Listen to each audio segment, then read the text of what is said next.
आपल्यासोबत मनोज जरांगे पाटील आहेत. दादा, आज अंजली दमानिया यांनी प्रेस घेतली होती आणि जे कृषी मंत्री होते, तत्कालीन कृषी मंत्री धनंजय मुंडे, त्यांच्यावर आरोप केले आहेत की त्यांनी कृषी विभागात भ्रष्टाचार केला आहे. परंतु त्यांनी सर्व ते आरोप फेटाळून लावलेत आणि ते असं म्हटलेत की कुठेतरी माझ्यावर आरोप केले जात आहेत, हे मीडिया ट्रायल चालू आहे.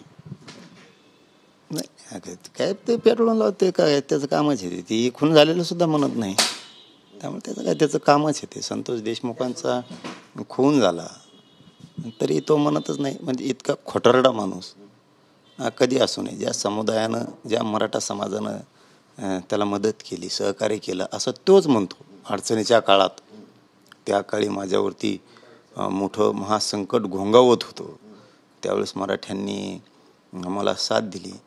तो माणूस मराठ्यांची गद्दारी करू शकतो. म्हणजे गरज संपली ना आता मराठ्याची.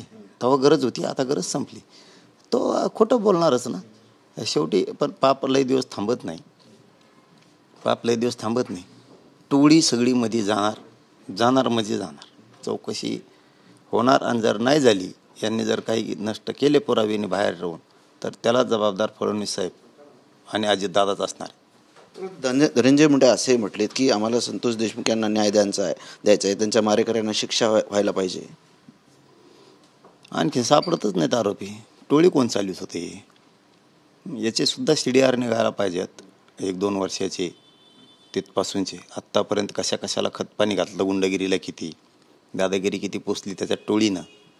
मग त्यांचा समुदाय बदनाम त्याच्यामुळं झाला, त्यांची जात बदनाम झाली, बीड जिल्हा त्याच्यामुळं बदनाम झाला. याचे CDR 1-2 वर्षाचे काढायला पाहिजेत. कुठल्या गोष्टीला याने गुंडगिरीच्या पाठबळ दिलं, साथ दिली, हे निघणं त्याचं गरजेचं आहे. कारण टोळ्या हात चालवत होता. हे बाकीचे मोरके तोंडाला घातले नुसते पडद्याच्या मागून आणि त्यांच्या आयुष्याची राखरांगोळी झाली. त्याच्यामुळं याच्यात मोरख्या हाच आहे. हेच निघणार 100% शंका आहे आम्हाला. हेच निघणार, कारण हेच सांभाळत होता. हेव नाही सांभाळत तर त्यांच्यात एवढी ताकद आहे का, इतका दम आहे का त्यांच्यात?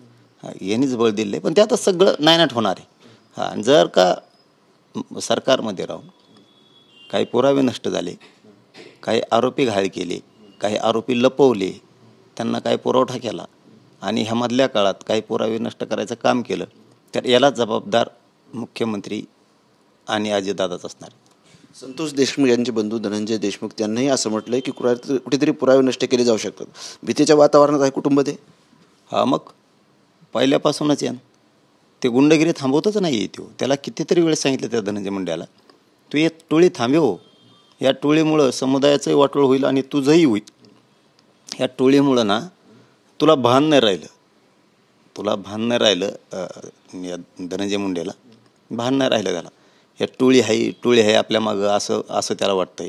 भांडण करीन टोळी, मारामाऱ्या करील, चोऱ्या करील, पैसा कमवील, आपल्याला आणून देईल, अशा तो जगतोय. तो थांबवित नाही आहे. त्यांना त्याच्या लक्षात येत नाही आहे ह्या टोळीमुळं आपल्या समाजाचं, आपल्या बीड जिल्ह्याचं काय होणार आहे, किती नाव खराब होणार आहे, ह्याच्या लक्षात नाही. आणखी नाही, तो त्याच मगरुरीत वागतोय. धनंजय मुंडे त्याच मगरुरीत वागतोय. त्यामुळे तो पुरता संपणार आहे. पुरता त्याच्या टोळी सकट तो संपणार आहे. लोक गप्प बसत नाहीत. त्याशिवाय आता गप्प बसत नाहीत. 100% त्यांनी शंका आहे, आम्हाला संशयसुद्धा आहे की तो त्या खतपाणी घालतोय सगळ्या गुंडगिरीला. अधिकाऱ्यांना सांगतोय वाटतंय, कुठं दवाखान्यातच नेतो, आंदोलनं करायला लावतो, फोटोला चपलाने हाणायला लावतो, गुन्हे दाखल करायला लावतो, खोटे लोकांवरती दबाव फोन करून कुठं धमक्या द्यायला लावतो.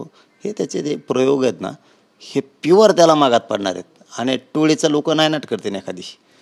तुम्ही असं म्हणता टोळी सांभाळणारे धनंजय देशमुख आहेत, धनंजय मुंडे आहेत, तर दुसरीकडे अंजली दमानिया त्यांच्यावर भ्रष्टाचाराचे आरोप करतात. कुठेतरी वरिष्ठ म्हणजे अजित पवार त्यांच्या अध्यक्ष आहेत, ते सांभाळतायत, त्यांना पाठीराखण करतायत. करू नाही त्यांनी इतकं. जर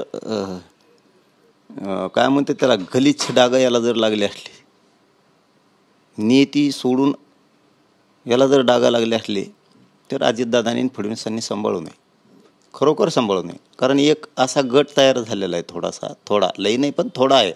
तरुण पोरांचा एक वर्ग अजितदादांना आता मानणारा झालेला आहे या राज्यभरात. हे कधी त्यांच्याकडे असा तरुणाचा जास्त गट नसायचा. त्याच्यामुळं अजितदादाला याच्यामुळं डाग लागू शकतो.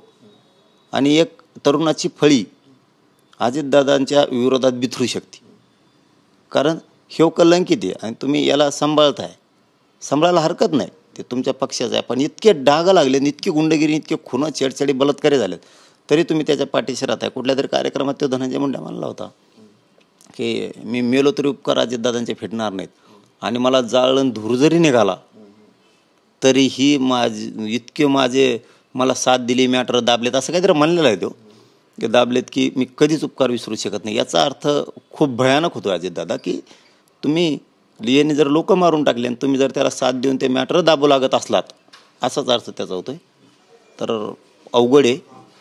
याचं परिणाम फळं त्याच्यामुळं, धनंजय मुंड्यामुळं अजितदादांना भोगावं लागणार आहेत. आणि जर यांनी काही मधल्या काळात पुरावे नष्ट केले, ते चार्जशीटमध्ये नाही आले, अनेक काही आता चौकशी, त्या चौकशीत जर काही नाही आलं, असून नाही आलं, तर ही मिलीभगत म्हणतात मग याला सरकारची आणि धनंजय मुंड्याची.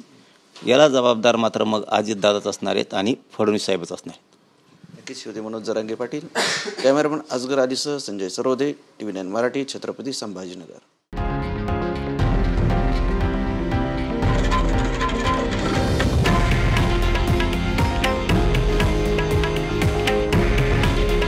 हे आहे देशातील नंबर 1 न्यूज नेटवर्क आणि आपण पाहत आहात TV9 मराठी. काळजी तुमची, हित महाराष्ट्राचं.